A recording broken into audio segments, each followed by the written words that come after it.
The Pittsburgh Steelers are currently 6-6 on the season, and it really does look like this team has finally just reached, I think, a breaking point despite being 6-6. This defense stinks.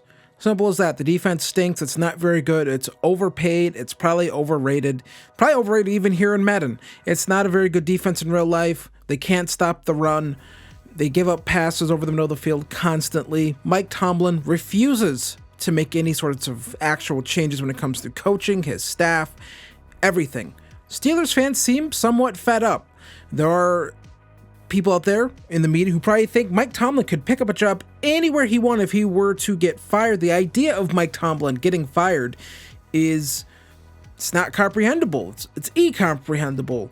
People just can't comprehend the idea that Mike Tomlin not being the Steelers head coach, but I think it's probably time for that to actually be the case. It might be time for the Steelers to reset and actually follow through with a rebuild, and that's what we're going to do here in this video. So this team is 6-6, like I said. I ended up getting here to week 14, had to do a little bit of force win action, but everything should be where it should be. Will this team make the playoffs? I don't know. It feels hard to bet against Mike Tomlin coach teams, but I feel like that's breaking this year, honestly. And it's breaking really not even necessarily because of the offense, right? The offense stinks because, even though these guys are rated well, they can't seem to run block at all. I don't know what it is. Their run concepts stink. Caleb Johnson doesn't seem like he's going to be a good pro football player.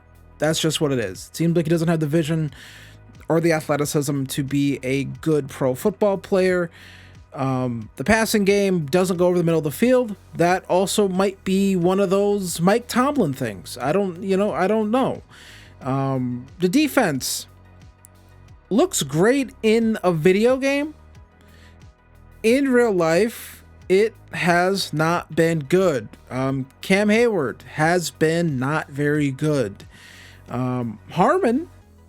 Derek Harmon has looked good at times this year. Defense is always pretty good when he's been out there, or at least it's been better when he's out there, but it has not looked very good. TJ Watt has not done a lot this year, I feel like. You're starting to kind of see TJ Watt kind of just not be the player that he once was. Starting to age a little bit here. Starting to, I feel like, when you talk about those top edge rushers, I feel like you can kind of safely leave TJ Watt out of those discussions, right? It's Myles Garrett, a big gulf, I think, when you go from Myles Garrett, then you get to Micah Parsons, and then there's another wide gap, and then you get to TJ Watt and kind of the rest of the good ones. That's kind of where it is. TJ Watt was kind of right there with Micah, maybe a little closer to Myles, maybe ahead of Micah, right? Maybe a little closer to Myles, but this year, not so much. Has not looked great, has not looked explosive, has not looked like a game wrecker. And that's what it is. Aaron Rodgers will probably retire, so we're going to have to get the quarterback situation figured out. DK Metcalf, DK is nearing that age where you probably want to get rid of him. And DK is an interesting player because I feel like DK Metcalf, 235 pounds, 6'4". You would think DK Metcalf is this player where you can just throw the ball up to him and he can come down with it. That's not his game. Not a very good, I feel like, a contested catch guy, right? Even though his ratings in Madden would suggest he probably is in Madden, but in real life, DK, not a really good contested catch guy. And that's kind of is what it is. So we're going to simulate to the end of the season. We are using a real draft class in here, but we're going to sim to the end of the season, see if this team makes the playoffs. We'll just simulate through the playoffs, even if we make them, but I doubt we will, but we'll see. So we end up finishing 8-9 on the year. Mike Tomlin's streak of 500 records comes to an end. And that's pretty not surprising, I would say, honestly. Rodgers put up these numbers. Jaylen Warren, under 1,000 yards rushing. DK Metcalf, under 1,000 yards receiving. I mean, yeah. And then defensively, are these maybe career low numbers for TJ Watt? I don't know. They might be. But yeah, defense, wasn't good enough, I think, to get this team into the playoffs. And the offense couldn't make up for it because, let's see. And yeah, they lost in week 18 and beat the Browns week 16. Team then, lost to the Lions week 15. And then lost to, where am I not seeing the Steelers here? Am I not paying attention? And then did beat the Dolphins. So again, I think the Steelers, their record, their upcoming schedule says that I think they should potentially sneak into the playoffs. I think there's a chance they do.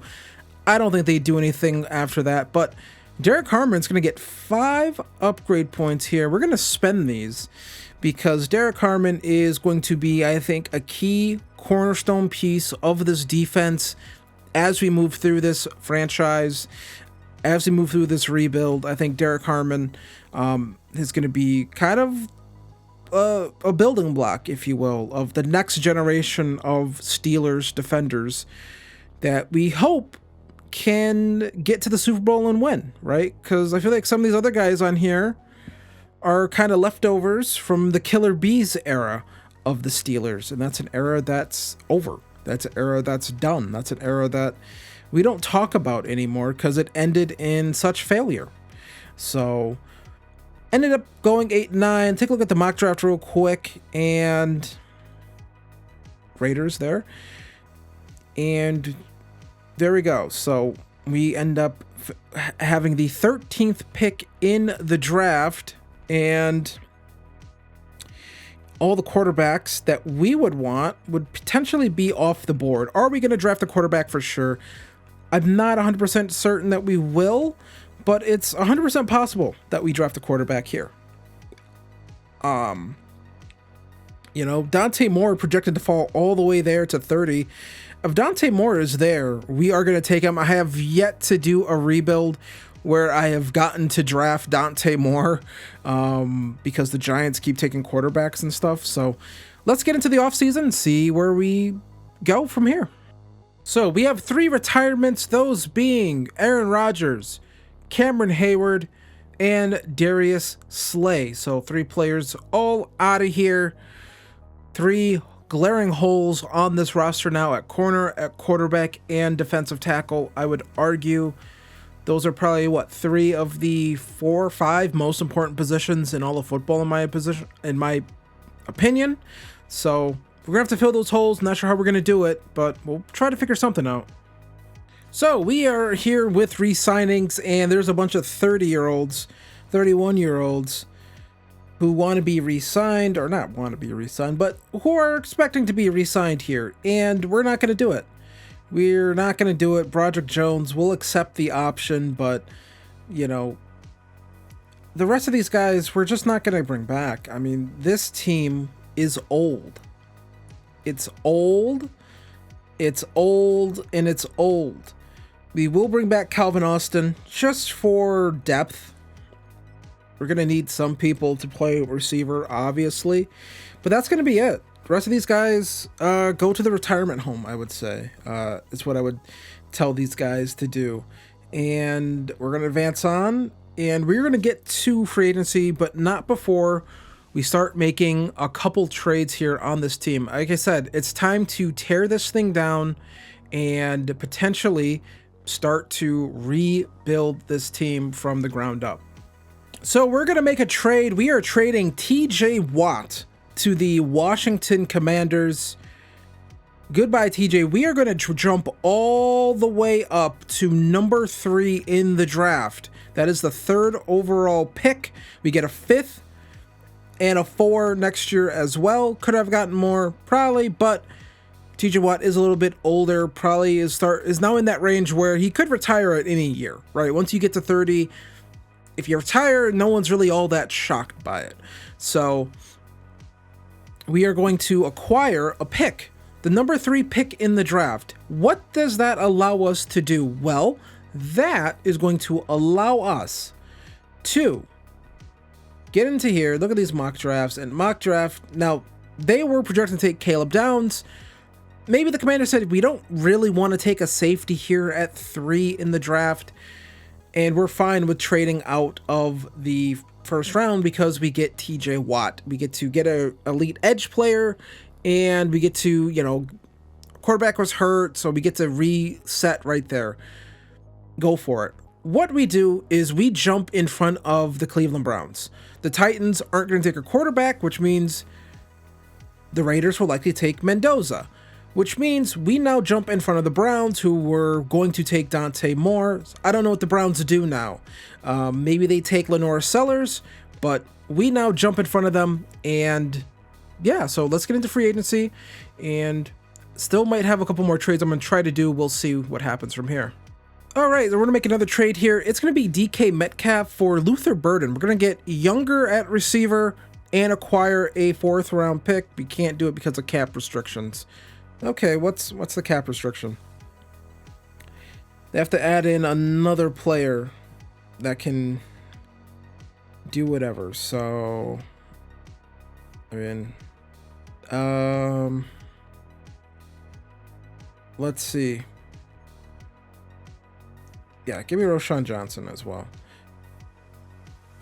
And they're willing to accept. So we get Luther Burden, Roschon Johnson, and a 4th round pick for DK Metcalf. We get Metcalf out of here. And we're probably killing our cap by doing that, which is fine by me because I don't think we're going to be making too many free agent signings because we're just not in a position to do that right now. We have to rip this thing apart, tear it all down, and again, can't find one for Jalen Ramsey. So let's see if we can find a team where,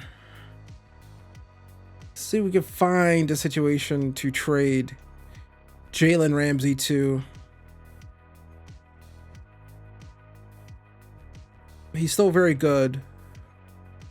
So give me a 3 and a 5. And we get a 3 and a 5 for Jalen Ramsey as well. So I'll see what I can do in free agency. I don't think anything because we don't have the cap room. So it'll put us over the cap. All right. So do we have to take something back? Probably have to take something back.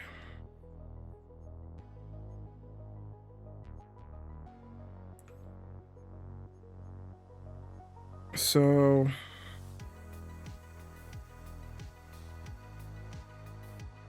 let's see. Let's see what we can do here.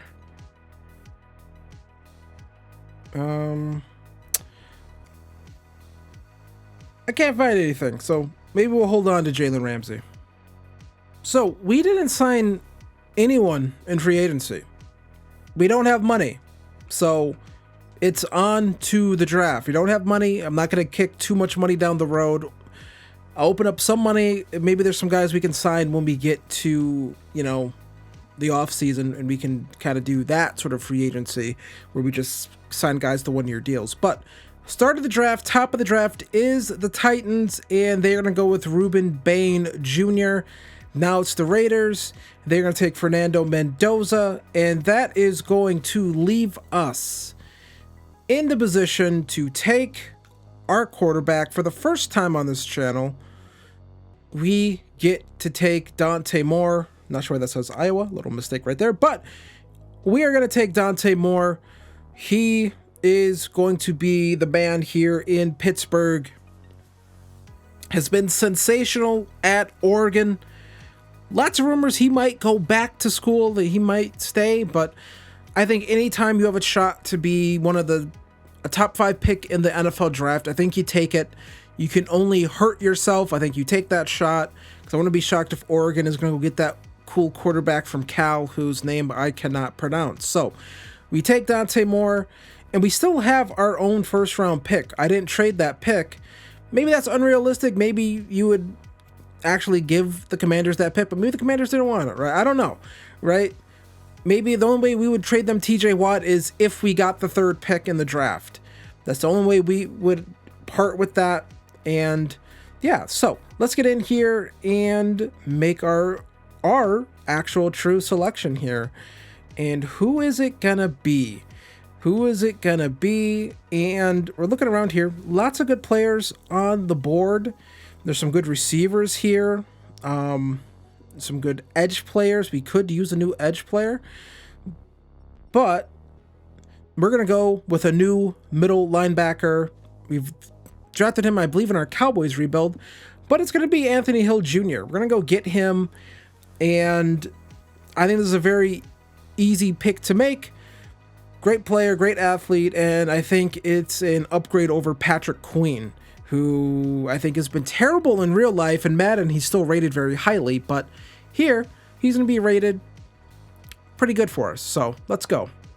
So here in the second round of the draft, we are going to take defensive tackle Aaron Graves out of Iowa. Good finesse moves, good power moves, and decent enough strength, 85 acceleration, but A, finesse moves, A, play rec, B, power moves, C, block shedding, so that will definitely be a point of that we're going to have to work on with him. But we're going to have to go into this third round now and see what we can do. And we have 2 picks in this round as well, which is really nice. And this might be a situation where we start looking at potentially a wide receiver. You know, we do need some wide receiver help after trading away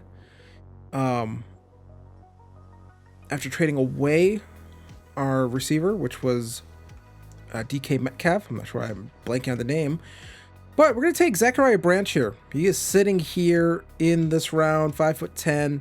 We're going to nab him here in the third round of the draft, bring him in. 97 speed, 94 jumping, 97 change of direction, 98 acceleration, really nice stuff. And yeah, should be a nice pick for, I think, Dante Moore in his rookie season. A young receiver that he can work with and grow together with at, I think, a very important time in his career. I think it's very important to get that sort of, how do I say this? That what am I looking for here? I think it's a good time to get that rapport going with him. There we go. And we're going to take another receiver, and it's going to be Nick Harbor.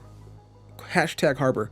We're going to draft him too. So 2 receivers here in this third round with insane speed. Harbor, you almost have to say, is he like kind of like a DK Metcalf clone, if you will, in terms of just physicals, you know, but maybe we can make Nick Harbor a better all-around receiver here in the pros compared to what he was at South Carolina. I feel like he just never really developed, honestly, in South Carolina. It feels like he's kind of just been the same guy there. So maybe that's who he is as a player. I don't know, but yeah, it's completely possible, but we're going to take him and we're going to try to make him a good player. And looking around here, and we are now in the 4th round of this draft, and you know, and this is where things start to get a little, you know, these guys are just kind of guys, if we're being honest. And Rayshawn Benny, defensive tackle, looks all right. We'll see if he's anything. We'll take a shot in the dark, and it's not particularly great. 85 strength though, so that could be something we could grow with him on. And C power move, C finesse move, C block shedding, A pursuit though, but D play rec. So probably a lot of work gonna have to be done with him, but needed to get another defensive tackle in the building, just kind of for a depth position. And we're looking around here. And we still need another corner for sure. We need a cornerback. But the issue is, I feel like this, in real life, this really isn't a good corner class. These guys are just, it's just not expected to be a good corner class. So this is not the draft to need a corner. It's just not. And, are you even hearing about any of the corners in this draft? I don't really even think so, if I'm being honest. Kind of just feels like it's kind of like just, again, not expected to be a great corner class. So we do have this guy here, Max, however you pronounce this. I'm not even going to try. We're going to take a shot at him. And that was a reach. 100% a reach. That's a bad pick. I'm going to let the CPU handle the rest of the draft, though. I just cannot pronounce that name. I really can't. It's always weird trying to do a draft after you didn't get like the full way to set up your board and everything like that. But that is the draft. And again, we had to use the draft to get a full roster set here. We'll take a look here at the draft recap, though. Dante Moore, 72 overall. Anthony Hill Jr., 78 overall. We have 71 overall Aaron Graves, 74 overall Zachariah Branch, Nick Harbor, Rayshon Benny, 68 overall. It's not that bad. This was a really bad pick. But then Chris Bell, and I'm pretty sure we drafted this guy before out of Iowa. I'm blanking on the name, but I will go in there and get that set up correctly. But I think he actually is a good player, or has progressed each time I've done one of these. But yeah, just blanking on the name right now. I'll be sure to get it in the game. Well, when, we're not gonna have a guy with hashtag, and I'll get Nick Harbor fixed as well. So this is gonna be the team for year one of the rebuild. I do consider this the first year because we didn't do anything really the first season. That was Mike Tomlin stuff. So we are here first year. Dante Moore, our quarterback, 73 overall. Of course, my phone has to go off. I'm not buying a Nintendo Switch 2, Target. So wide receiver room: Luther Burden, Calvin Austin, Nick Harbor, Zachariah Branch, Roman Wilson, and Marquez Valdez-Scantling. So there's a ton of speed here. We have a running back room. Who will break out for us? I don't really know. I hope it's someone. Offensive line is all right-ish. I mean, you have some concerns here at the left guard spot. I didn't have money to go out and sign one, so we are good here at center, though. Man, Zach Frazier has really wide shoulders. I'm not sure why I mentioned that, but I had to. I just had to. So defensively, where are we? Well, we do have Patrick Queen here, but Anthony Hill Jr. is going to start for us, and our defensive line, it's not great. Right? It's not great, but I think it could be good eventually. Corner room, not great. I mean, there's no way to put it. It's not great, but, it is what it is. This is what we had to do. And we do have Nick Herbig here taking over the starting spot for TJ Watt. I know a lot of Steelers fans actually are a little upset that Herbig, and I think Sawyer as well, are just not getting on the field as much in real life. So maybe we'll... maybe we could turn Nick Herbig and Jack Sawyer into the players that a lot of Steelers fans think those guys can be. And then take a look here at our specialists, make sure we have this set up how I want it. Nick Harbor is set up pretty good. That's kind of what I want. And we'll do it with Jack Sawyer right there. I'll fix that to make it Nick Herbig, maybe. Maybe I'll leave it Sawyer. We'll see how that goes. Anthony Hill Jr., I want him getting all of the snaps. Because the key is to developing him for this defense. So here it is. We'll see how we do. I'll check back in with you at the midseason mark, see how we're handling everything, see if this roster is maybe playing above expectations. All right, midseason mark, we are 4-2 on the season. Go take a look here at the stats, see how Dante Moore is doing. 11 touchdowns, 6 interceptions, a little bit of a struggle for the rookie. Not the best, but also not the worst. I feel like Jaylen Warren, Up to 399 yards, actually. That's about what every running back I have, no matter what their ratings are, does. Then Luther Burden, Nick Harbor, Calvin Austin, Pat Freiermuth, all these guys doing okay in terms of touchdowns. Nick Harbor has the most with 4. Luther Burden, Calvin Austin. So again, my complaint is only 3 receivers ever seem to get the ball in the sim. Like, I don't get why the sim is that lazy with getting more than 3 receivers involved. It's very odd, but that's just how it goes in Madden. In terms of sack production, we have Alex Highsmith with 4, Jack Sawyer with 3, Aaron Graves with 1, and yeah, I mean, that's kind of it. So not a lot of production, I think, from the rest of this team, it feels like. Even for the TFLs, Derek Harmon is, putting in work in that regard with 8, but I would like to see some more sack production there moving forward. Hopefully he can develop into that, but we are currently in not a tie because the Ravens have one more game than us, but we are in second place in the AFC North. So let's see if we can, if they can play better down the stretch. Let's see if they can actually win it. I'll be interested to see if we make the playoffs or not, but I'll let you know when we get to the midseason mark, or when we get to the postseason, not the midseason mark. This is the midseason mark. What am I talking about? So we did end up making the playoffs at 9-8 on the season. So the ghost of Tomlin is still here, 9-8 seasons or 8-9 seasons, but we go 9-8 in the first year of this rebuild here after kind of tearing things down, building it back up. Dante Moore with 11 upgrade points. That is a lot. And we're going to spend these basically all on field general. I don't think there's any other reason to really, for the most part, if your quarterback has like good enough throw power, because 93 is good, so we can go with all these other ones. I've never felt the need really to, I've tried in other rebuilds to see if I can get like a throw power upgrade here and there. It seems like that is just very, very rare to get.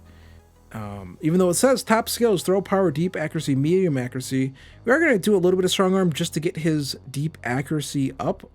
Let's see, was I running my mouth? We do get a ability slot, so he must have superstar dev, but we'll go with strong arm for a couple of these to get his deep throw accuracy ratings up, and we do get one right there.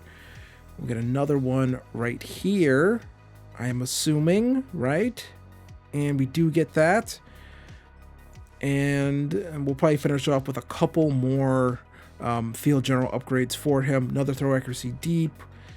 And there we go. Again, also, no throw power upgrades. I just feel like that is a very rare upgrade to get. Before, you could expect to, at least, if you had this many points, you would at least maybe get 1 or 2.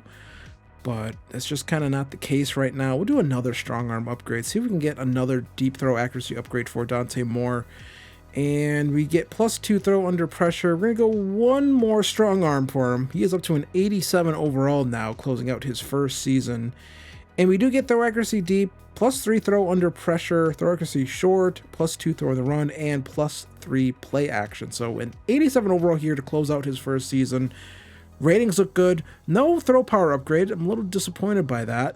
Nick Harbor, going to get a bunch of upgrades here. And I'm actually going with slot for these, not because he's a slot player, but just because, well, he is actually, I think, in the depth chart. But I feel like with slot, you get some pretty good upgrades with it in terms of route running and release. I feel like more often than not, I could be wrong on that, but we get +2 medium route.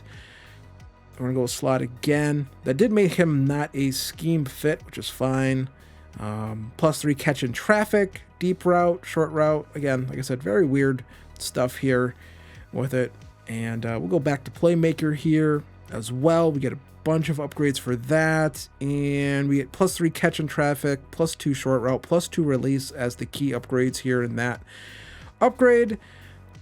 Again, the way these buckets work, I think, is very weird. I feel like they're a little too all-encompassing. I feel like these should be more specialized. And if that means you have to make more archetype buckets for us to spend points in, I would be fine with that. I would like more of the ability to specialize players with upgrades. But he is up to an 83 overall to close out this season. Xavier Wampa, I'm pretty sure that's who this is. I was all blanked. I was all hashtagged his name, but I'm pretty sure this is Xavier Wampa. We drafted him, I want to say, in the Cowboys rebuild. I could be wrong about that. I'm not 100% certain if it was the Cowboys rebuild, but Xavier Wampa up to a 77 overall to close out this first season, and for what, a 6th, 7th round pick. That is pretty good, actually. And then we got Anthony Hill Jr. here, and we are just gonna go with pass coverage, actually, for him. Make him a demon in pass coverage, and yeah, and he is up to an 84 overall right now, and he's getting some pretty good upgrades here. Another pass coverage upgrade. Honestly, I feel like once they get a couple overalls above pass coverage, when it comes to this, you can kind of focus on that, and we'll go with that again. So we're going to be an 85 overall here going into the playoffs, plus 2 block shedding, plus an ability slot too. So he does have superstar dev. Let's see how he got that. Did he just have it? I'm going to assume he just had superstar dev. Maybe that was his dev trait in general. Yeah, so he just had it. He didn't earn it. He just straight up had it. Derek Harmon, still going to go with these nose tackle upgrades for him. We'll go take a look at these end of season stats, kind of see how he did. And up to an 85 overall, leading our defensive line that we still absolutely need to improve. It absolutely needs to just keep getting better. But at the same time, at times it's a little difficult to do that. But we're about to see PU handle the rest of these upgrades before we get into the playoffs. We are an 81 overall, 80 overall offense, 83 overall defense. We'll go take a look here at these stats. And Dante Moore, 3,800 yards, 27 touchdowns to 17 interceptions. I think that's a good rookie year. The interceptions are a little high, but hey, Jaylen Warren had a pretty good year. So I do wonder if the running back is directly tied to how good your center is. But I feel like we've had good centers in some of these rebuilds, and the running backs still haven't performed very well, so I don't know what that's all about. Again, I don't really know. The sim engine is so weird. Luther Burden, 6 touchdowns, 1,000 yards. Nick Harbor, 864 yards. Calvin Austin had a pretty good year as well. And then Pat Freiermuth, a pretty good year. That's like one of the better tight end seasons I think I've had in a rebuild. And Trey Sermon had a receiving touchdown as well. So we go take a look here at the defense. What happened here? Alex Highsmith absolutely turned it on in the second half of the season with 17 sacks. And so did Derek Harmon, 6.5. I was questioning the sack production, and then he just said, I got you, and absolutely turned into a monster the second half of the season. Jack Sawyer, Nick Herbig, Peyton Wilson with some sacks as well. So you like seeing that. Definitely got some more production out of those guys as the season went on, and I would like to see more interceptions. But still a young team, so maybe that's not something that's going to happen just yet. So for the playoffs, we are taking on the Buffalo Bills. We are going to simulate this game. We're not going to jump in just yet. We're going to simulate it, see if this team can straight up just beat the Bills themselves. And they do actually beat them 27-20. They beat the Buffalo Bills. Let's go take a look here at that. Like, what happened in that game? We knock out the Bills. And take a look here at this box score and player stats, and it was a really just solid day from, Dante Moore. I wouldn't say he won us the game, but didn't lose us the game. That's what you have to ask of a young quarterback. But taking out Josh Allen and the Bills in his first go in the playoffs, and looks like Jaylen Warren kind of carried the load. 2 touchdowns. I mean, it looked like kind of a Pittsburgh Steelers type of game. Take a look here at the defense. What did our guys do? And looks like they got after Josh Allen, honestly. Able to get after him. Kyle Duggar with an interception. So, pretty good stuff right there. I guess that means we have to jump in versus the Jaguars, but we're going to let it ride here for this first year of this rebuild. We're going to see, can we beat the Jags? Can we advance on to the playoffs? And our season comes to an end. We get blown out 37 28-17 versus the Jaguars. The Jaguars moving on to take on the Ravens in the Super Bowl. And yeah, we end up losing this one 37-17. Take a look here at the box score. And the second playoff game, not as good for Dante Moore. 2 interceptions, 3 sacks on the day. Not a very good game for him. Just not a great game. Running game, kind of got going, 2 rushing touchdowns, but receiving, Nick Harbor with 5 receptions, Pat Freiermuth with 5 receptions. And now it looks like they want to spread the ball around a little bit more, but defensively, got sacks, were able to get pressure, so just not able to slow Trevor Lawrence down at all, it seems like. Seems like Trevor Lawrence just had a really good game. The rushing attack was decent enough for them, so that is how our season's going to come to an end. A loss in the divisional round to the Jaguars. So for your 2026 season recap, the Eagles beat the Ravens in the Super Bowl. So Jalen Hurts gets his 2nd Super Bowl trophy, and none of our players won awards. So there's that as well. So we have a ton of cap space, but we do have to start re-signing some players here. I really don't get why punters and stuff are always so picky on re-signing. I don't really understand that. I don't get why punters have such special teams guys have such high I don't know what motivations that matter that much. But they do. We do resign punters are always so choosy. I don't really understand that. But Joey Porter, we are going to resign, or at least attempt to resign, bring him back again. Jalen Ramsey still good, so I might as well keep him. Now we're kind of in that window to begin competing, I think. Patrick Queen doesn't want to come back, but Nick Herbig I do want back, actually. Only 25 years old, and want to keep him around. I think that's a kind of a long-term piece for us. Darnell Washington, I do want to keep. He's been in a couple of our rebuilds, as the Steelers never seem to re-sign him. Mostly because I think they stick with their core, so they never have the cap room to re-sign him. But I think that's going to do it for re-signings. We're going to have to get another left guard, a starting left guard. Spencer Anderson is not going to be back for us. And Patrick Queen is also not going to be back for us. It's $35 million. That's $35 million too much, in my opinion. So we're going to go into the offseason with $99 million to spend in free agency. Now, that money can get spent up very quickly. Derrick Henry does retire as well. I believe the only retirement we had was Trey Sermon. So, gonna go in here, look at free agency. Ooh, Quinnen Williams is there. That is interesting. But so is Gravon Dexter as well. That could be interesting as well. Get a young defensive tackle in there as well. Just kind of finish out that defensive tackle room. DJ Reader is always in here.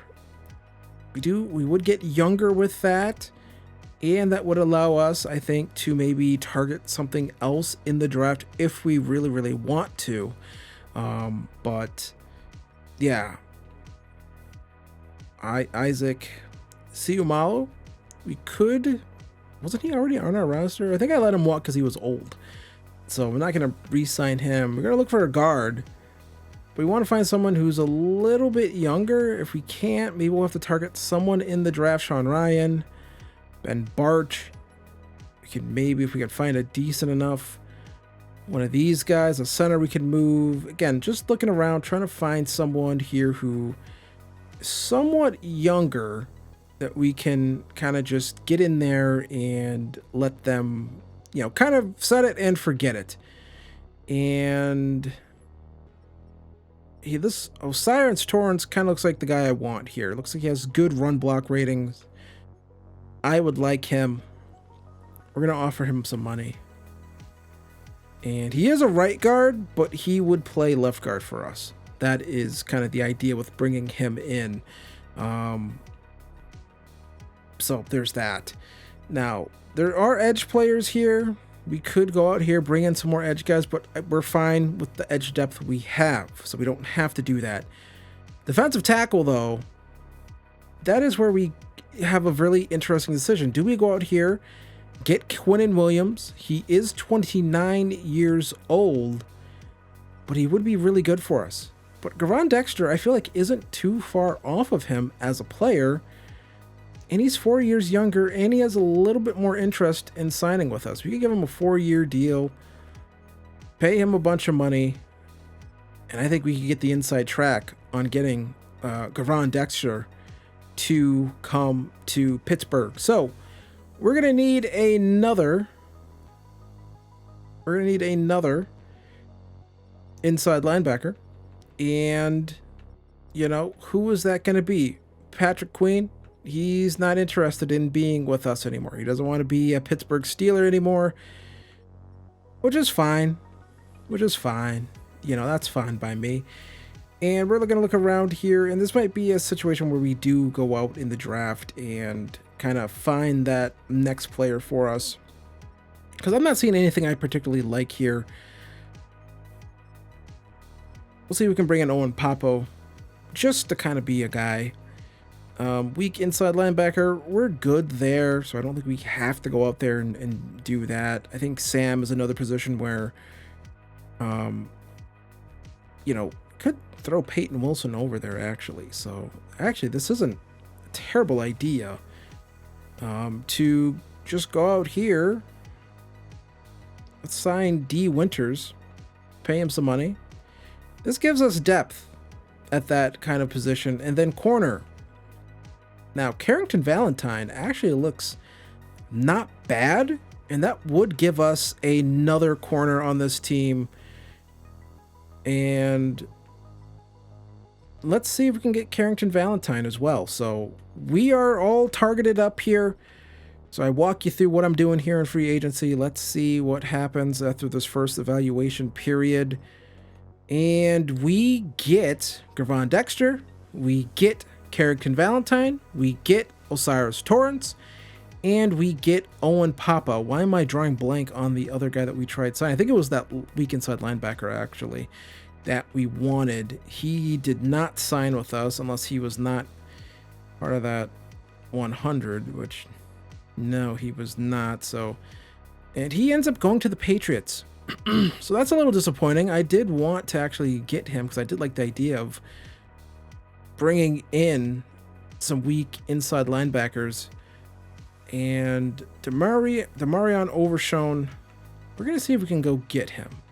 I like the idea of, because I feel like having some good players over at that Sam position always works out in the sim. It seems like the sim engine just is a big fan of that. And we do get Demarion Overshown. So there we go right there. And we do need a punter as well. And Rigoberto Sanchez, he wants to be a Pittsburgh Steeler. And we're going to go and sign ourselves a punter, I think. Let's see if he signs. And he does. So in total, I think our free agency class is very good. We get better at defensive tackle. We get better at corner, better at linebacker, better on the offensive line. And we get some depth at right there as well. So I am happy with free agency, and I'm gonna call it, that's our free agency.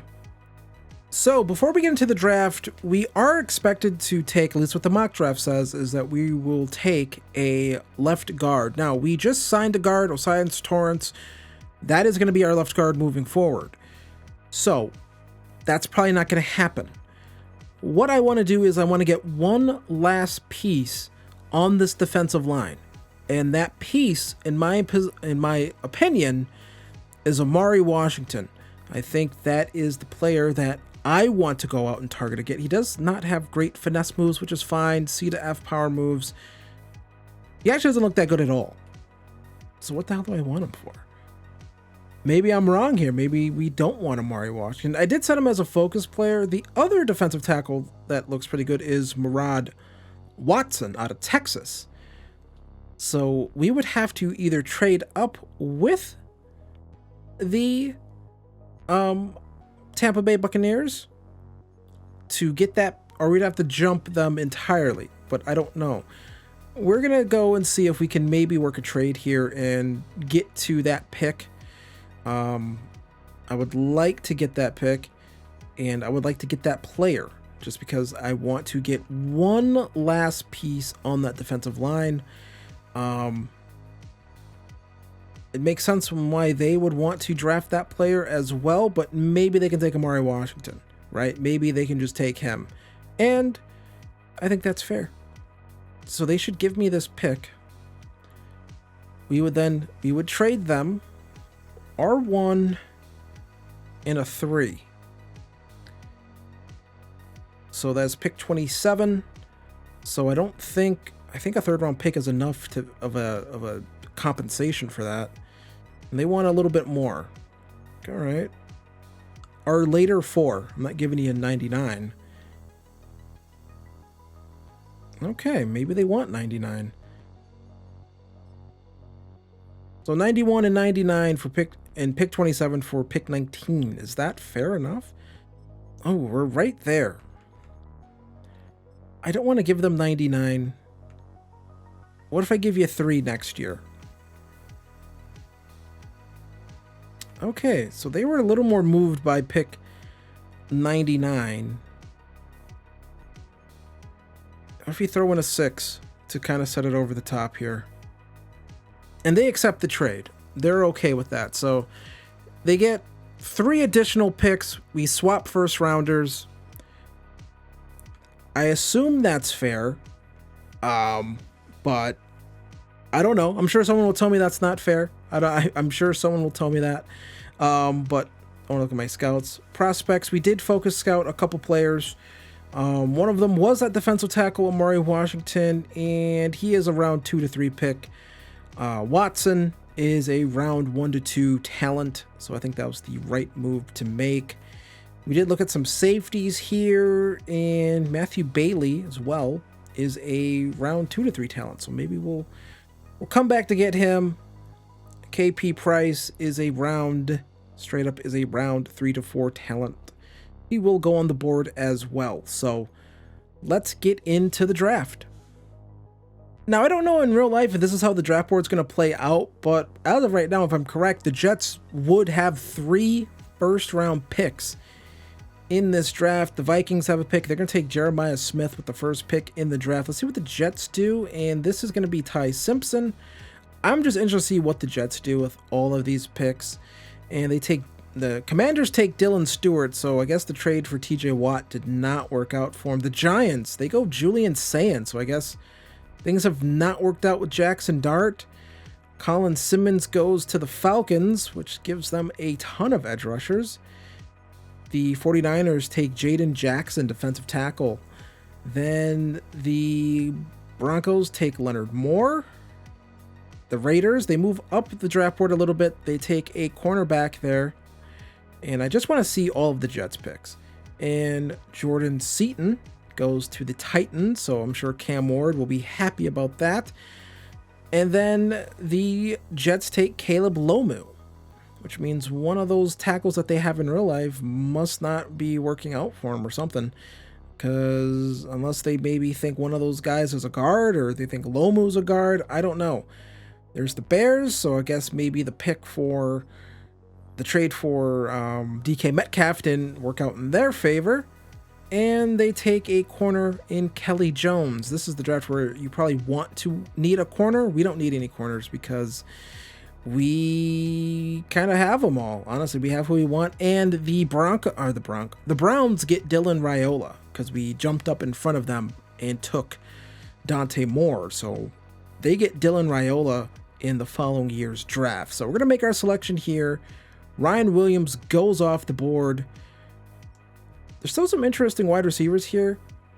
I don't think we need a wide receiver at all. So I don't think it's a situation where we need to draft one of those wide receivers. And I don't think we have to do that. In terms of defensive tackle, Murad Watson out of Texas is going to be the pick here. I think this is a player that is going to solidify our defensive line.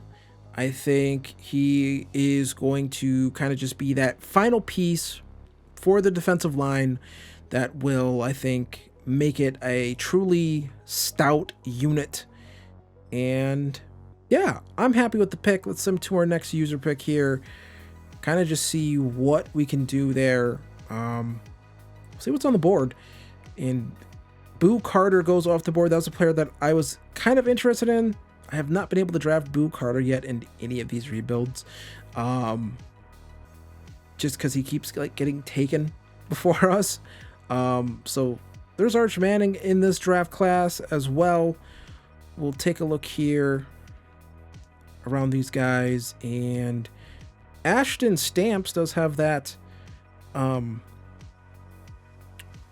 does have around 1 to 2 talent right there. 6 foot, could always use extra corners, I feel like, but zone coverage doesn't look that good. His physicals, elite agility, elite jumping, everything else looks decent. We don't need another corner, and actually, I do want to check our roster real quick. See how we're doing at strong safety. Do I need to take a strong safety in this draft? And we do have Deshaun Elliott. I'm not sure why it's being so weird. He is 30. He is playing at strong safety, so I'm going to say that we do, in fact, need to take a strong safety here just to be Kyle Duggar playing there is a little bit older as well. So I think just to be kind of forward thinking a little bit here, it is going to have, I think this is going to have to be Matthew Bailey with this pick, just because I think it makes sense for us to do that. Ranked number 56 in true value, we got him at 59, and he has 86 speed, not the best, but for safety, I think that's good enough. Normal dev, but hopefully he can be just a good player for us, I think. And we don't pick again all the way until the 4th round. So we paid a price to move up and get the player that we wanted, which was the defensive tackle. Aiden Childs goes to the 49ers there. I just noticed. I didn't know Aiden Childs was in this draft class. It's pretty nice. So we're still in here, looking around, scouring, seeing what we want to do here. And, you know, there is another receiver right here that looks not bad. Jonte Cook. Jaden Bellamy, I believe we took him in a rebuild already. Kalen Lee. We'll see what his stuff looks like. Be catching, elite jumping, good speed, elite acceleration, and elite agility. We're going to take K and Lee here with this pick. And rank number 75 in true value, we drafted him at 123, 92 speed, 92 jumping, change of direction, acceleration, agility looks awesome. It all comes down to whether or not he is a good enough player, honestly. So that's something that we're going to have to wait and see on, right? Until he actually gets in there and plays. But I'll be fascinated to see that. We're going to come back here now in the 5th round, as the menus are very choppy and slow for some reason. I don't know why they're so choppy and slow, if I'm being honest. I don't get that. But the last round 3 to 4 talent here is Jaden Bellamy. He has really bad man coverage, but he has elite acceleration, elite agility. We're going to take him, just kind of an end of roster corner. We don't need corners, but I feel like it's always good to just have a dearth of them in Madden, in the sim engine. I feel like it likes you having a deep corner bench for some particular reason. I'm not sure why. But hopefully he can turn out to be a good player. And we are going to make the final pick in this draft. And we're going to go, and they have a lot of simming to do. And so one of the last picks of this draft, I don't know why these menus are so slow. That really does bother me how slow these are. What the hell just happened? Oh, I accidentally skipped ahead because the menu was so slow. I thought I was on the thing, but I wasn't, because the menus are so slow. So we'll advance to the end of the draft. I was rubbing my eye, and the menus are super slow, so I thought I really don't know why these menus, it's going really slow right now. I don't get this. I appreciate it, EA. But our draft, 75 overall, Murad Watson, 73 overall, Matthew Bailey, Kayan Lee, 72 overall, Jaden Bellamy is a 70 overall, actually. And let's take a look at Jaden Bellamy, actually. I'm really interested to kind of see what his stuff looks like. Man coverage is going to need a lot of work if he has any hope of playing significant snaps for me. Matthew Bailey, normal dev, good. The zone coverage needs work. He's not going to start this year, but we do have older players on here, older safeties, so they might have that mentor tag, so he might get a boost from that as well. Kayan Lee, take a look at him, 73 man coverage. I always like that just because whenever I jump into games, I play man coverage because I just feel like zone for user sucks. I don't know what that is. CPU calls zone and it just kicks my ass at times. But and then Murad Watson looks pretty sick, honestly. Only 80 strength. Would like to see that higher, but 84 block shedding, 79 power moves. His play recognition is an 81, so I feel like he should simulate pretty well, actually. And then Zion Tracy, and he looks terrible. Why did the CPU take him? All right, I'll see you at the start of season number 2. Okay, so for year number 2, this is the roster offensively. Not too different from what we had, I would say, in year 1. Defense, I think, is where we kind of, take a real, step with where we want to go. I think with this team, we still have Jalen Ramsey, we have Porter, but we also did add Carrington Valentine to this roster, so I'm really excited about that. Xavier Wampa up to a 77 overall, Alex Highsmith an 88 overall, superstar X Factor. Anthony Hill Jr. is a superstar. We also brought in Demarion Overshone as well, so I think really our main linebackers look pretty good, honestly. And then this defensive tackle room, I think, got a really big shot in the arm with Gravon Dexter and Watson. I think those are two guys who are really just going to, just add to this line room and just make it even better than what it was last year. So I'm excited to see what happens. We have Herbert and Sawyer. We probably do need to start looking at more future edge talent, but this team still looks good. I think we can make a run at the Super Bowl this year. So, yeah, I don't see why we couldn't. So I'll see you at the midseason mark. We'll see how we're doing. All right, we are at the midseason mark, and we are 6-0, taking on the 1-5 Cleveland Browns. Things not going great for Dylan Raiola. I assume he's the starter. Neither are things going good for Cincinnati or Baltimore, so kind of the entire rest of the division kind of in a struggle right now. Take a look at the stats and awards, and Dante Moore, 14 touchdowns, 2 interceptions in his second season of starting. Caleb Johnson has actually taken over the starting running back role, and he's actually doing a pretty good job with it. 473 yards on the season so far, 4 touchdowns, so he's doing quite well. And Zachariah Branch is kind of now in this rotation, and you see him starting to kind of put up some numbers here in his second year. 4 touchdowns, 244 yards, and 15 catches. Luther Burden and Nick Harbor both leading the way. Pat Freiermuth being pretty okay as well, I would say.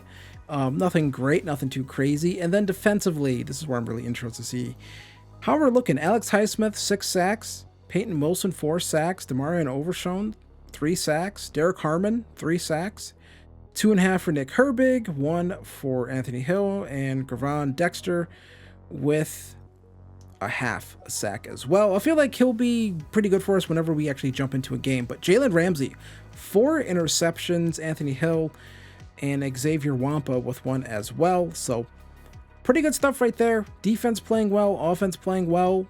So we should be pretty good, and we're going to head to the playoffs and kind of just see if we can make them. I feel good about us making them. We are 6-0. This would be an epic collapse if we don't make it, but it's happened before in Madden. All right, so back-to-back years with making the playoffs, and this time we do it at 13-4, not 9-8. We do get in, we win our division. Looks like the Ravens got things on the right track as the season went on.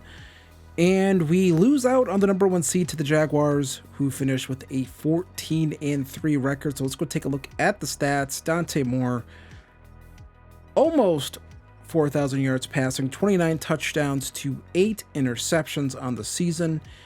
And Caleb Johnson, 1,200 yards. It's probably one of the better seasons I've had with a running back. 19 total touchdowns. So he is just completely kind of left Jaylen Warren in his rear view mirror. Took him a few years to get going here as a pro, but he definitely did it. And then we got Nick Harbor, almost 1,000 yards. Luther Burden, almost 1,000 yards. Zachariah Branch, almost 700 yards on the season. Pat Freiermuth had a good year. Calvin Austin was okay as a kind of wide receiver 4. Again, I would like to see other receivers just get more, just slightly a bit more in the sim, but we'll take it. Really good season for those guys. And then defensively, see what happened here. Alex Highsmith, 16 sacks. Peyton Wilson with 12 sacks. Demarion Overshown, 8.5. Derek Harmon, 8.5. Nick Herbig with 6. Gavon Dexter eventually kind of got it going. He got 5 on the year. Murad Watson got it going too. So you like seeing that. And then for interceptions, Jalen Ramsey with 5. 3 for Porter. 2 for Wampa. Carrington Valentine with 1. And yeah, pretty good season for our defense. So we're going to go into play the moments versus the Chargers. We're going to play through this playoff run, and we're going to see how we do. All right, super close game here, 28-26. We do have the lead. They just scored. They are going for the onside kick, so I'm going to get the hell out of the way. Let the CPU handle it. We do get on top of it. I believe that's Roman Wilson getting on top of it. They are out of timeouts. And we are advancing on into the divisional round of the playoffs. Back-to-back years doing that here. This time we actually jumped in and saw it, but able to jump in here. Let's go take a look here at the player stats really quick and just kind of see 14-16. Dante Moore, 212 yards, 3 touchdowns. Really nice stuff right there. 11 carries, 49 yards, a touchdown for Caleb Johnson. Receiving touchdown for Luther Burden, for Nick Harbor, and Zachariah Branch. And defensively, 2 sacks for Alex Highsmith and a half sack for Peyton Wilson and Gavon Dexter. No interceptions on the day, so nice finish right there for us. So, the divisional round, we are taking on the Kansas City Chiefs here, and we are looking pretty good right now. We have a better record than them, but they still have Patrick Mahomes and all the guys they got. So play the moments. We're going to see how we do in this one. All right, AFC divisional game. We are here, and we are taking on the Chiefs. Like I said, we're tied 28-28, fourth quarter, end of game drive. Okay. I love random inaccurate passes. That shit just fucking makes me very happy. I love it. It's so awesome just to have inaccurate passes for not even for any like game reason, not for a ratings reason. It's inaccurate just because the game decided it's time to have an inaccurate pass. That's the shit that just like, that's what really fucking warms me up. And just gets me excited to fucking play this game.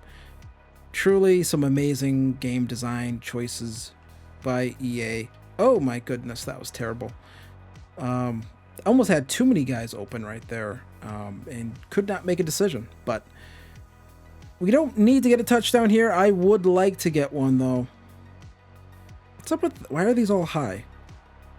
I don't get that. Either way, we advance on. Well, we don't advance on just yet, but we are, moving the ball down the field here. We're going to get this one in before the 2-minute warning. Just going to get tackled down right there. I'm going to let the clock tick down to the 2-minute warning, and we get this big, showy animation that I have to sit through. I know the score of the fucking game. Why are you showing me this? Why am I being shown? I know it's the 2-minute warning, and I know the score of the game. I know there's people out there who like that sort of stuff. They think it adds immersion. I'm more annoyed, honestly. So, yeah. 2nd and 2 here. Going to be a handoff. And he does a spin move that I didn't ask him to do, which doesn't allow us to pick up the first down. just, again, stupid shit like that in Madden. I love it. I truly do. Why? I want him to keep running fucking forward, but I always forget this game is coded by a bunch of fucking morons. And we pick up the first down. We're going to start chewing clock here. I'm surprised Kansas City is not calling any timeouts, but they're not going to. So we're not going to spike this. We're not going to hike this football until we absolutely have to. Going to get a good run right here. Pick up the first down, and now they're going to call timeout. So at this point, just going to run the football, pick up some yardage, try to hold on to the football. Don't want to turn over here. And I feel like that's a weird hit stick animation because he's not even like, there's no momentum for him to do that hit stick, if that makes any sense. He kind of just does it. And so we're going to get this here, and we're going to get all the way down to the 3. And this is a point where, like, in real life, you'd probably take a knee, but Madden's weird, so I don't know if it would, like, run out all the clock and then we go to overtime, because it wouldn't let me call it, like, a timeout or something. We're actually going to run another play here. Actually, we're not. And let this run all the way down. We're actually going to take a timeout right there, 4 seconds. So I think that ball should get up and in.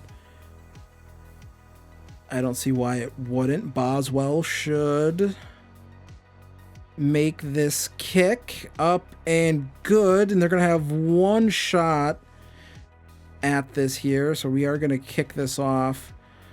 And deep kick, because we're just going to try to kick this thing out the back of the end zone. And try to move on here in the divisional round. Move on. I said a deep kick, and he kicks it to like the fucking 5 right there. Whatever. We end up moving on. 31-28 is your final. We beat the Chiefs, and we're moving on to the AFC Championship game. So we are in the AFC Championship game taking on the Tennessee Titans here in our second year. So Titans look like they've gotten a lot better, have started to make some runs towards the playoffs. I usually don't see the Titans make too many runs to the playoffs on these rebuilds, so it's nice to see them in here. But we're going to have to go beat Cam Ward and these guys, because that's what we have to do. So we are here, AFC Championship game, taking on the Tennessee Titans. I have not jumped in because I cannot see a goddamn thing in this. And yeah, so yeah, 4th and 8, Cam Ward here, gonna go for this 4th down. And that is going to be incomplete. That ball seemed like it bounced in the air forever. But we are going to move on to the Super Bowl. We win. We beat the Titans 20-9. Very odd score. And there we go. And Mike Tomlin ended up as the coach of the Tennessee Titans. And he could not exact revenge and beat them. So we are in the Super Bowl, and we are taking on the Philadelphia Eagles. So Pittsburgh versus Philly, Super Bowl, battle for Pennsylvania, battle for the Commonwealth in Miami. So let's see if we can win the Super Bowl, beat this Eagles team, who I feel like they've been in a couple Super Bowls already in this rebuild. So let's see if we can stop them from winning this one. I think they won the last one. I'm not sure. All right, we are here in the Super Bowl. They're going for it. 4th and 3. They're down 35-14. And we have an opportunity here to potentially end this game. And Jalen Hurts is going to turn back into a running back. And of course, they're going to give him the out of bounds. They're still going. Doesn't matter. We win the Super Bowl. Only took us to year 2 to do it, I believe. And yeah, 35-14, the battle for the Commonwealth goes to the Steelers. And there we go. Able to win a Super Bowl with Dante Moore in his second year. So let's get to year number 3. So Kyle Duggar is going to retire after 8 years, wins a Super Bowl with us, but he's going to call it quits. That's the only retirement we have so far. They can always kind of sneak up on you in the first week of free agency. It's where they just don't have them all at once, but whatever. So we are here going to do some re-signings. Alex Highsmith does want to come back. It's a 1-year deal, $28 million. I'm a little iffy on that, but Deshaun Elliott does want to come back. 2 years. We'll see if he'll just take the base offer, and he's gonna go test out free agency. We're gonna let him go do that. He is a bit older, so I have no problem with letting him go and walk. Would like to keep Mason McCormick around. We'll offer a little bit more money. He's just been solid. He's just kind of a guy who's been here, and he's happy to re-sign and keep playing for us. So gonna go through all of these. Broderick Jones does want to come back, and it's a 2-year deal for him, and we don't really have any other options at left tackle, so we'll keep him here. 2-year deal. So we go through this here, and we're just kind of seeing here Chris Boswell getting a little bit older, but always keep a kicker around. And there we go. So Alex Highsmith, we'll see if that's what it is, and he's happy to come back, and that's going to do it. We are going to let Peyton Wilson walk, actually. Not going to sign a 28-year-old linebacker. Jalen Warren's going to walk. Deshaun Elliott's going to walk. No more Calvin Austin. Roman Wilson going to be gone. And yeah, so into free agency we go. So free agency for us, we ended up signing some backup running backs here. Kamani Vidal, Keaton Mitchell. We also signed Zaire Franklin just to add some more depth to the linebacker room. Also ended up signing Jaden Hicks and Jake Golday. That's how you pronounce that. So that's really going to do it for free agency. I don't think there's really anything else we can go out here and really need to add.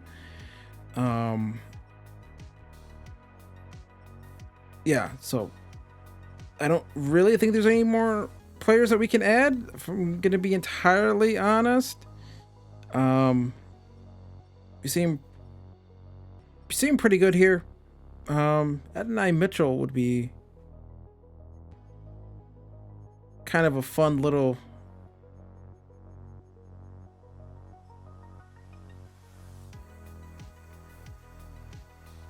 so we'll see if he signs with us. I don't know if he will. We'll see. I'll be interested. Just extra depth at receiver is always good, especially whenever we actually do jump in those moments. Always good to just have speed. Like having that. And we do get Mitchell. He ends up signing with us as well. So there we go. Pretty good stuff right there. Decent free agent class for us. So we'll get on to the draft. So we are here. We are here in the draft. I had to get my voice right there.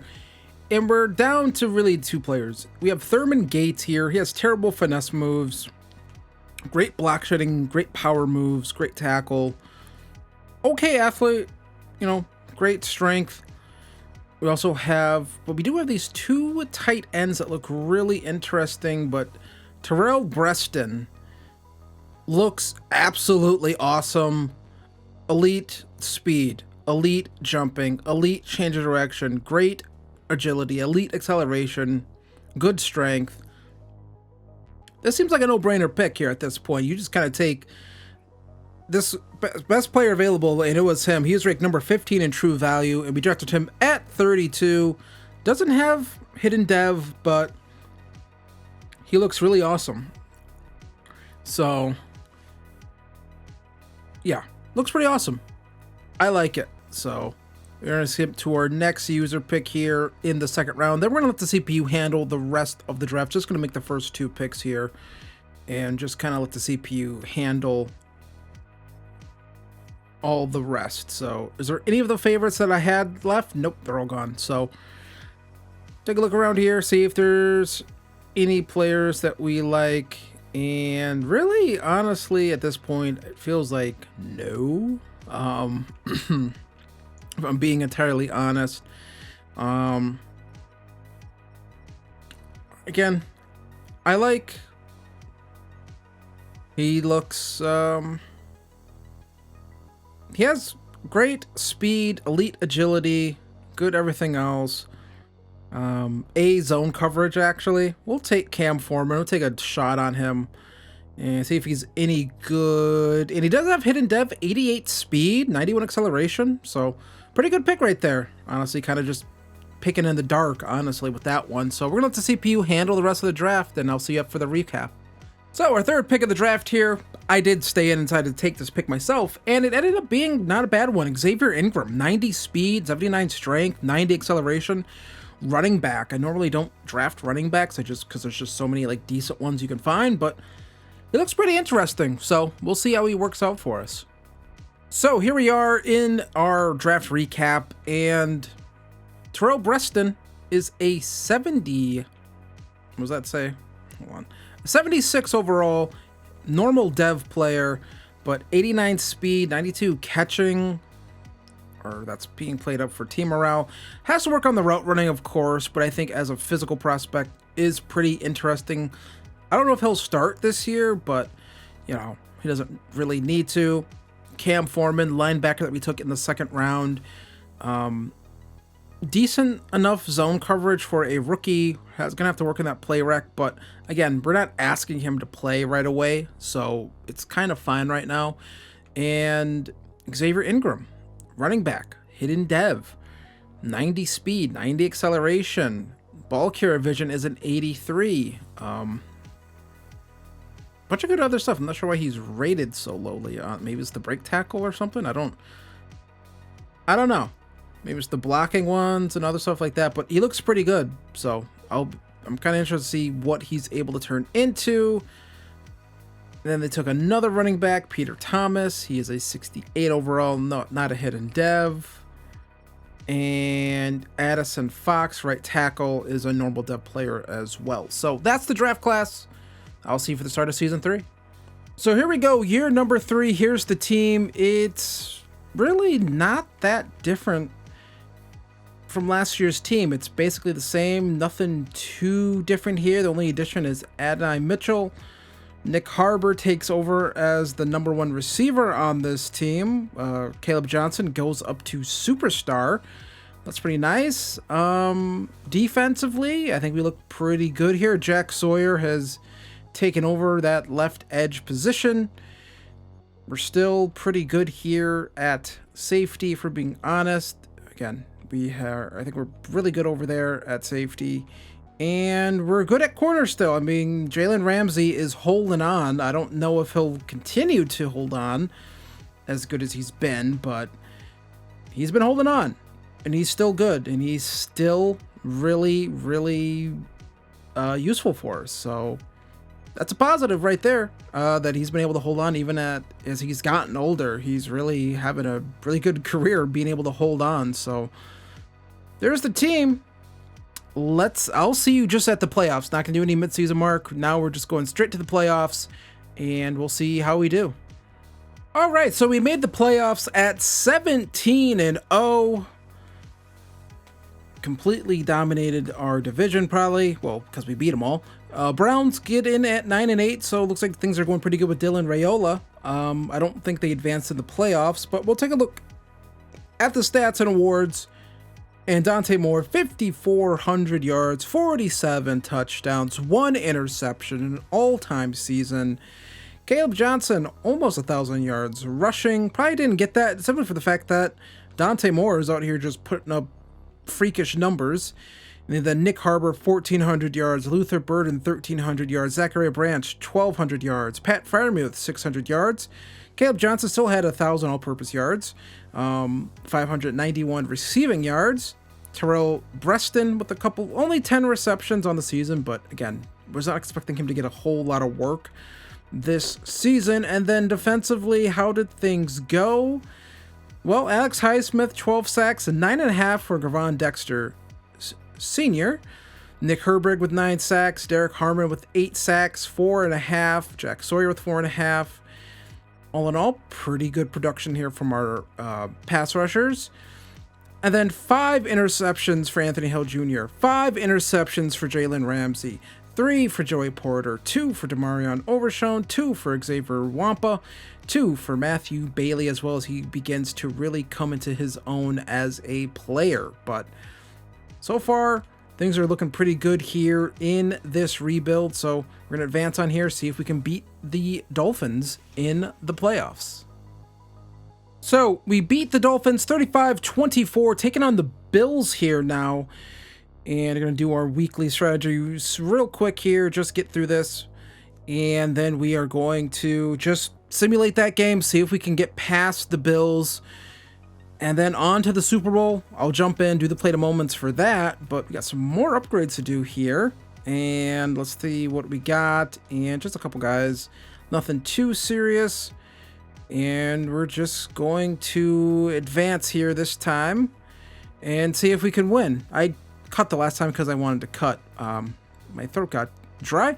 We beat the Bills 31-17. We have some more upgrades to do here for these players. I'm assuming players are winning awards and things like that. Derek Harmon going to get another upgrade here. I feel like the upgrades have been kind of slow for these defensive tackles and things like that. Not sure why that's the case, but he's still a star player, which is great for us. We do have this defense built pretty nicely.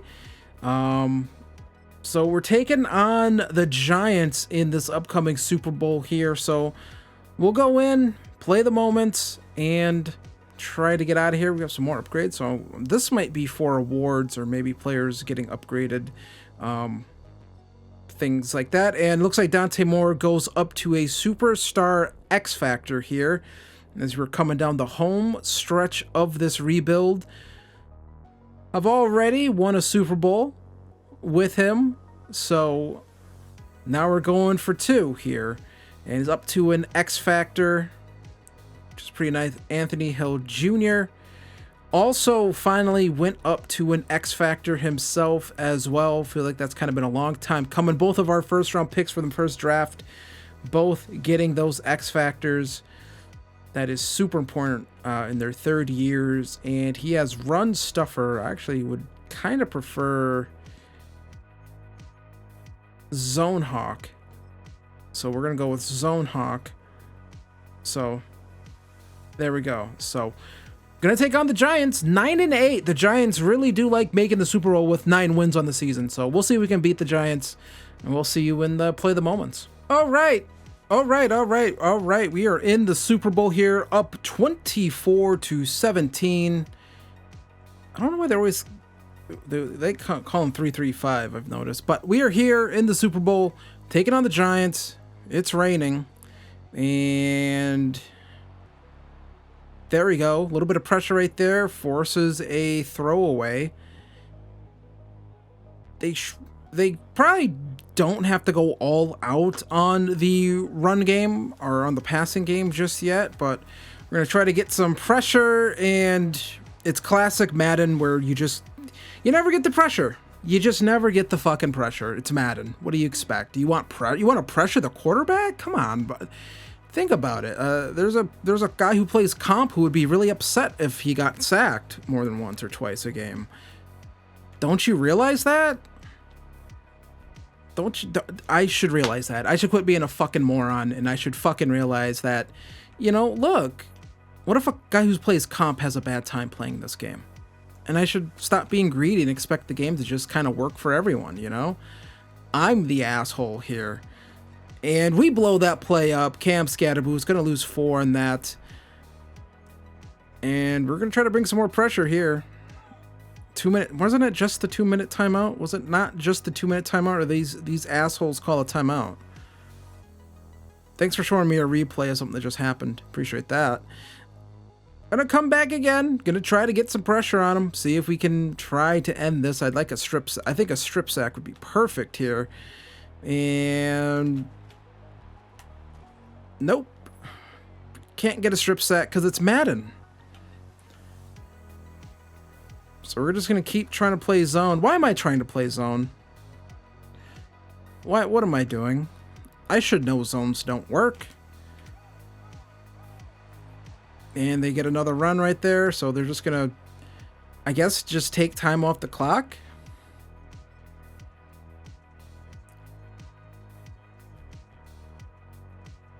I guess. I don't know. They need a touchdown, but they're taking like tons and tons of time off the clock here. Okay, you can pound the ball all you want. You need a touchdown. So just reset the play. Just run what I just ran the last time. Yeah, make your adjustments. And we get the sack right there. He's going to lose 13 yards on the play. Brian Dable is still here. Now I think we can kind of come out in a dime look, because this should be them passing the football. Trying to get pressure here, and that is overthrown right there. We're going to come out again. We are going to keep just putting this pressure on them, because I don't think they can run the football here, but you never know. Crazier things can happen. Pressure gets in on Dart again. 4th and 30 coming up now. And cover 2 man. And we're just going to have to hope that they don't get... This one gets thrown up, and that is almost intercepted. We knock it down. They have a timeout left, but I don't think it's going to matter, because we are going to win back-to-back Super Bowls here with the Steelers, 24-17. It's in a monsoon. We beat Jackson Dart and the New York Giants to go back-to-back. So let's get on to the final year of the rebuild to see if we can three-peat.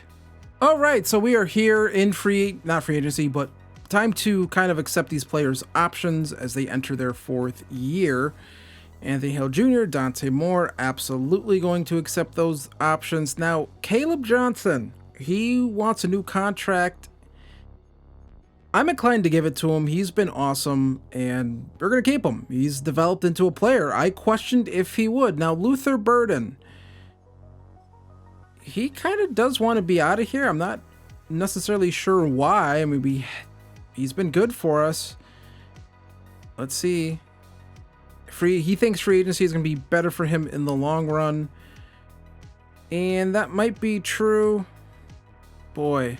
Let's go through here first. Jack Sawyer. Give him a 3-year deal. This doesn't matter because I'm not going to be here. So we can just kind of hand out these contracts as we want. Troy Fontenot is a little more important. And Troy Fontenot is going to receive the franchise tag, not Luther Burden. We're going to let Luther Burden walk. We're going to let Jalen Ramsey walk. He's 34 years old. We're going to let Pat Freiermuth walk. He is 30 as well. Zaire Franklin, we're going to let him walk. We're going to let Owen Papo walk. Trey Smith, Will Howard. And we're going to let the kicker walk as well. We're going to let a lot of people walk, and we are going to bring back Alex Highsmith. He's still good. Are we going to bring him back? Oh, boy, that's a tough one. We're in a Super Bowl window, so we might as well bring him back. So, he's coming back. Luther Burden not going to come back. We did let him walk. Zaire Franklin... He doesn't necessarily want to resign. He wants to play for a new team. These team motivation things are kind of crap, if I'm going to be honest, because none of them make sense. We'll bring him back, even though we have other linebackers. So, bring him back who we need to bring back. Yeah, so that's what it's going to be. We're not going to have too much cap room to do this. Really strange that Luther Burden doesn't want to re-sign, but I don't know. I guess that's how they make franchise interesting. I don't know. I don't think it makes it that interesting, if I'm being honest. Brian Burns is out here, but he's 31 at this point. Romo Dunze is out here. Nate Wiggins is out here. And...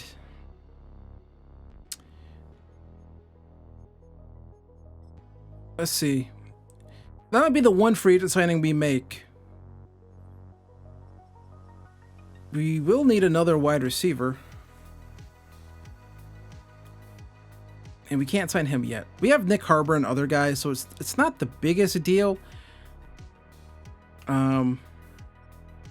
But you do want to have some good receivers in here, and yeah, we'll have to wait on receivers, I think, but I appreciate my phone going off. We're going to say we get Nate Wiggins. And we do get Nate Wiggins. So there we go. We do replace Jalen Ramsey with a younger player, and we steal a player away from the Baltimore Ravens. So I think that's really important. We're going to go see if we can move some money around, actually. Can we move a little bit of money around? Can we restructure some contracts? Open up some space here for us. We did that.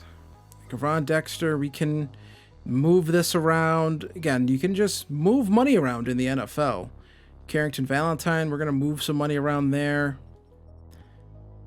And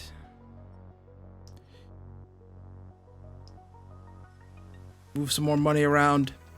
We're going to get to 30 million in cap, or not exactly, but we are going to get some space, some flexibility to, you know, potentially go out here and sign another receiver. Luther Burden wants a lot of money. He doesn't want to be here anymore. Romo Dunze has some interest in us. I know we have other receivers on this team, but you know, I think we're good at the top, so we don't need another top tier one. We do need another tight end, as Pat Freiermuth ends up going to the Browns. That's fine, because I'm going to sign Harold Fannin. We're going to steal a tight end from them.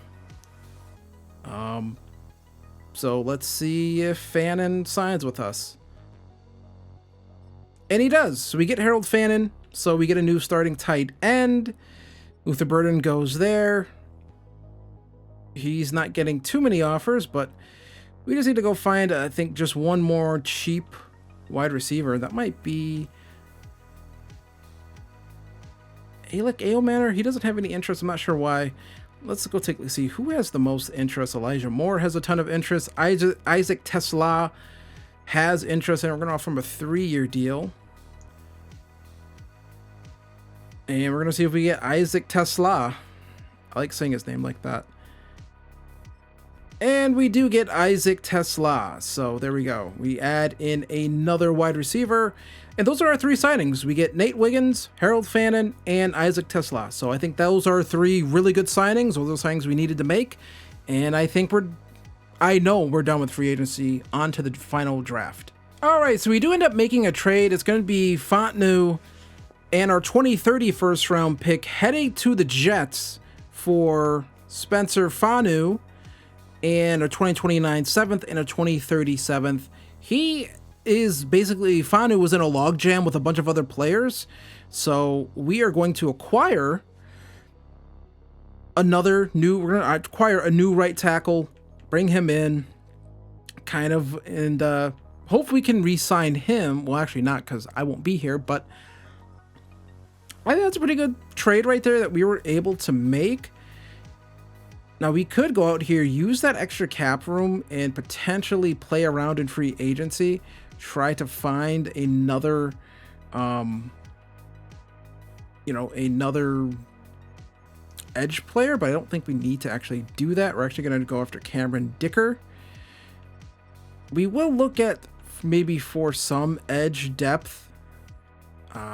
Could always use that. It's always good to have. We do have Alex Highsmith, but he is basically on his way out as a player, and there's just nothing there that I think I need to focus on. Again, I think that's where we're gonna end that. Actually, let's go back real quick, see if we get the kicker. Actually, I don't, because I'm out of evaluation period. So let's advance on here to the next thing. I thought I had another one. Not sure why they limit how many you have, honestly. But let's go through here. Advancing to the next week. Advancing to the next week. Why does this take so long? So let's find some free agents, and we do get Dicker the kicker. So that's our free agent class. Pretty good. Jackson Dart, still a free agent. Not sure why he's not getting signed by anyone, but he's not. Very weird. But Luther Burden goes to the Saints. So way less money than what we offered. I'm sorry, this needs to be changed. I know it can't be, well, guys just accept the most money, and that'd be unrealistic. But for the most part in the NFL, people do accept the most money. Whatever gets offered, that's what they're going to take. They're going to take the most money like 9 times out of 10.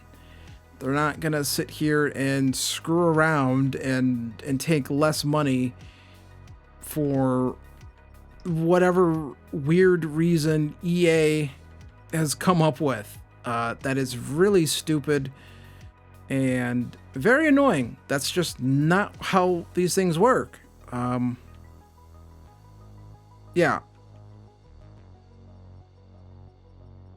So there we go. That's gonna be free agency. On to the draft. So for our final draft of this rebuild, we take Shelton Venable, a edge rusher out of, where does it say actually? Out of Notre Dame. And he looks okay, I guess. I look pretty good. A finesse moves, B play rec, C power move, C block shedding. So a lot of work still to be done as a player, but all in all, he looks pretty good. So I'm pretty happy with that pick. We're going to skip ahead here to our next user pick here, and we're going to make this pick, and then we're going to let the CPU kind of just handle the rest, and then it's on to the final year of this rebuild. I have no idea why this gets so slow. But maybe I'm just complaining to complain. Who knows? Take a look here, kind of see what's here, and there's a round 3 to 4 receiver. But Nick Goldstein, what's he looking like? A catch and traffic, A deep route. Ooh, this guy looks really good. He looks really good. We're going to take him. Number 50 in true value. And yeah, 88 speed. So we have, I know we just brought in Harold Fannin, but we are going to have a super athletic tight end room, if I'm going to be entirely honest. So advance to the end of the draft, and we're going to see what the CPU ends up drafting for us. I'm somewhat interested to see. But I like those first 2 picks, honestly. I doubt they'll make an impact for us this year. I mean, I maybe could have used that pick and made a trade, but I don't think we need to do that. Take a look at this draft recap, view full contract details, 75, 73 overall. And they took some corners that weren't very good. And we'll just go, but Jaden Mullen does have hidden dev, so, and he's also going to need work. So again, just players that aren't going to do anything for us at this point where we are as a team. You know, they're just kind of just guys who are going to be here.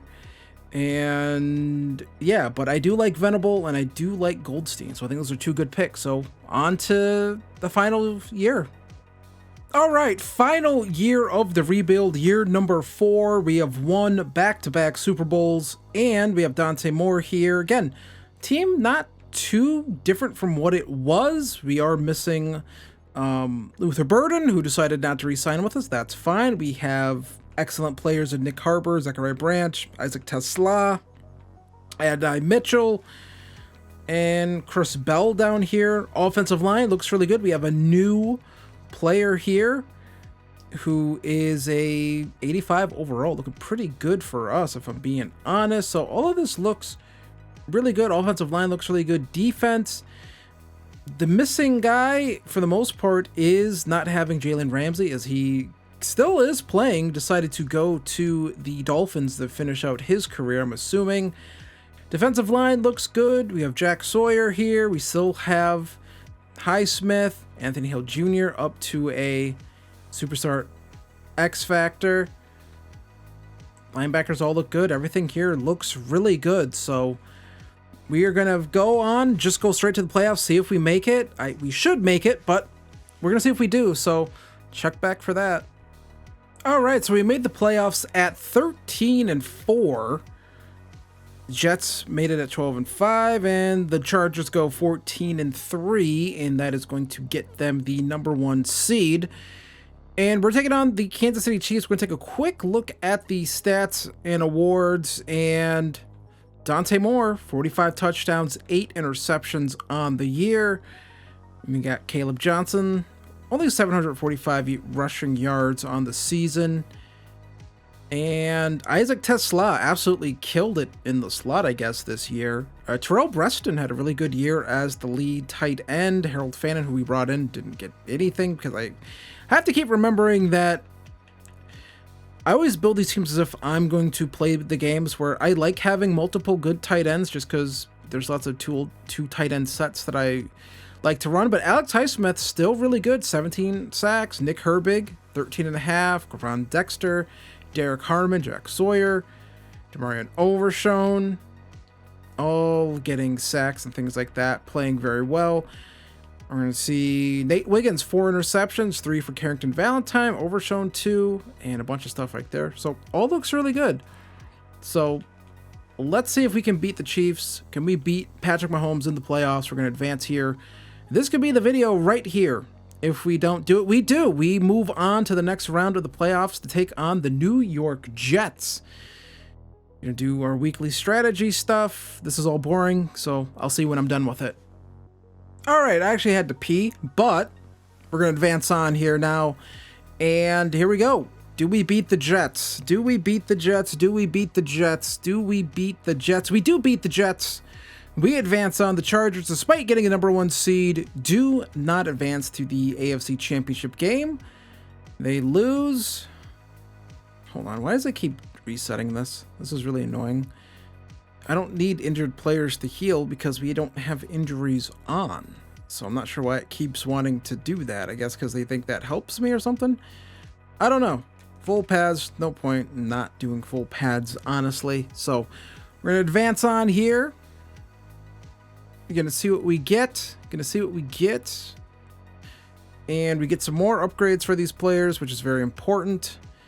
And Zachariah Branch, Jaden Bellamy, all get upgrades. And we are going to just advance. We're going to let it ride. Can we beat the Bills? Can we go to our 3rd straight Super Bowl? Can we do it? And I don't know if we did. We did. We beat the Bills.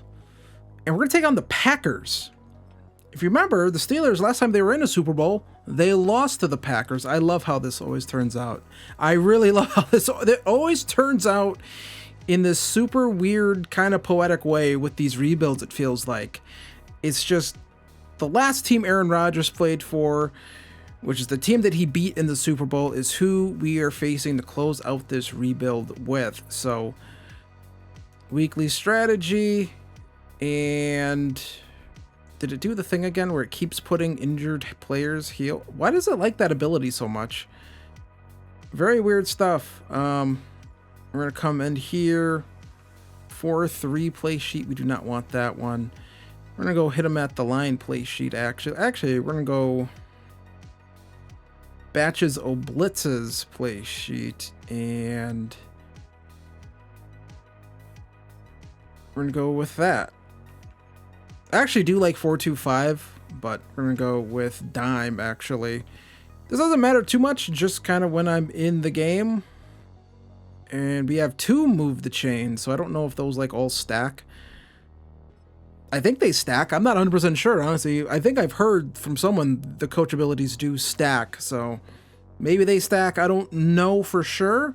We're going to see here, see if we get an upgrade, or we do get upgrades. We're going to do these upgrades really quick here. And we're going to go into the Super Bowl. A 91 overall Packers, 87, 87, 88. We should beat them, but I'll see you in the other side. See if we can do it. All right, so we are here in the Super Bowl. Oh, that was almost an interception, it felt like. But end of game drive here. Got to hold on to this lead and close this game out. Pretty close game here. Touchdown, 2-point conversion. They can tie it up. Oh, I'm like trying to throw this one away. I feel like I feel like those sorts of routes, I feel like they just take way too long to like, what is going on here? To actually run them? I don't know. It just feels like that should be a lot quicker of a route than what he actually runs it. Breston gonna pick up the first down and a lot more after that. And another timeout here.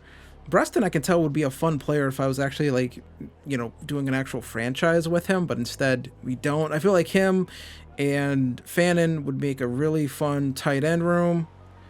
I tried sneaking a look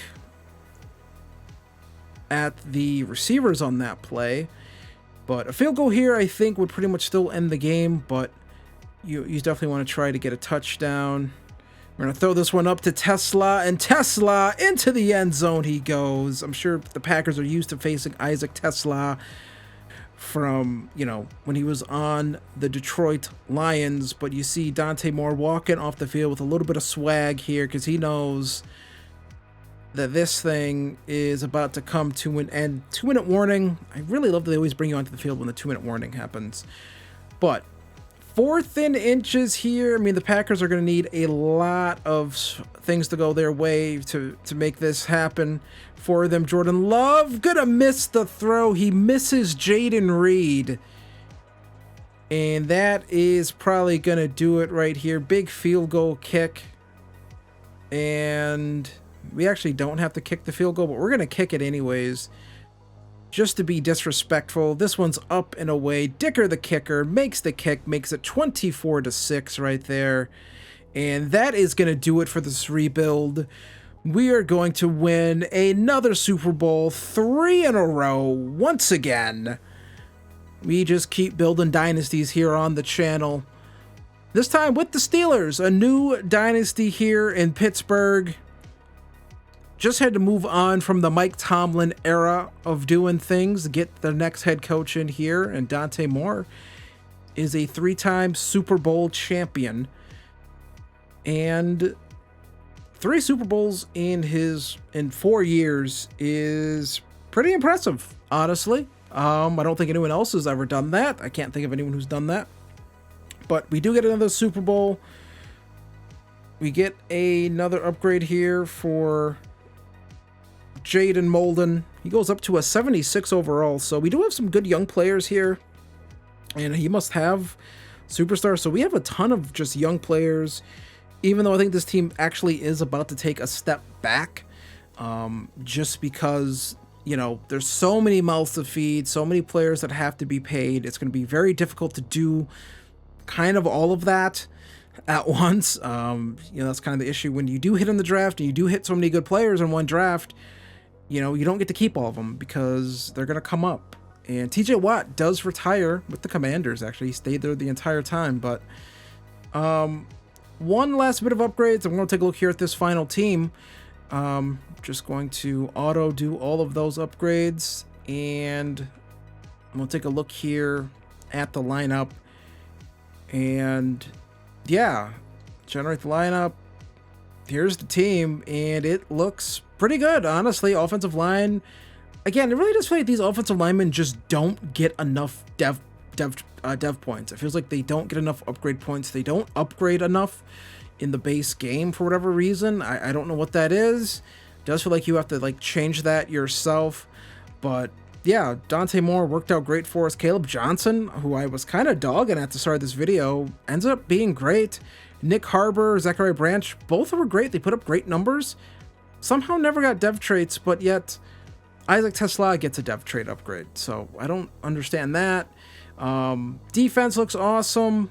Again, Nate Wiggins goes up to superstar. Xavier Wampa, Molden superstar.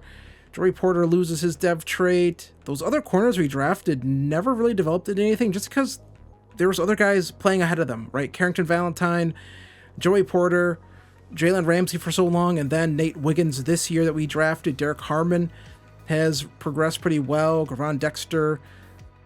I made such a big deal about getting Murad Watson. He hasn't really done much. Again, if I was playing the games, he would probably be on the field more just because I do like running kind of defensive alignments that do give you, you know, 3 down linemen, 4-2-5, things like that. I do like running those, getting all those defensive linemen on there on the field. I like doing that because I feel like in Madden, that's the best way to get pressure on quarterbacks. Not necessarily edge rushers, but getting them, up the middle with your defensive line. Jack Sawyer developed pretty nice for us, actually, and Sean Venable is an 82 overall star dev player, so probably the next generation of great Steelers defender is right there on the roster, as we're probably not going to bring back Highsmith if I was going to do another year, but we end up winning 3 Super Bowls. We make it, the team finishes, again, a 91 overall, 92 overall offense, 91 overall defense. So I want to thank you for watching this rebuild. If you enjoyed it, hit the subscribe button, hit the like button. There's more rebuilds to watch on the channel, and I'll see you guys again, maybe next week for another rebuild.